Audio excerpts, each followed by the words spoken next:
আত্মেন্দ্রিয় প্রীতিসাধনের পরিবর্তে কৃষ্ণের ইন্দ্রিয়ের তৃপ্তিসাধন করাটাই তার কর্তব্য। সেটিই জীবনের চরম সার্থকতা। ভগবান সেটিই চান এবং তিনি তা দাবি করেন। ভগবদ্গীতার এই মূল ভাবটি উপলব্ধি করতে হবে।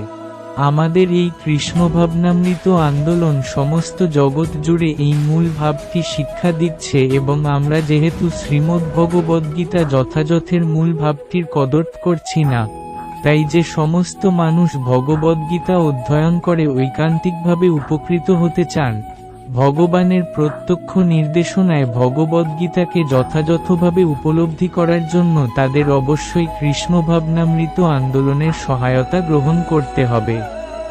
তাই আমরা আশা করি যে এখানে উপস্থাপিত শ্রীমদ্ভগবদ্গীতা যথাযথ পাঠ করে মানুষ পরম লাভবান হবেন এবং যদি একজন মানুষও ভগবানের শুদ্ধ ভক্তে পরিণত হতে পারেন, তাহলে আমাদের এই প্রচেষ্টা সার্থক বলে মনে করব।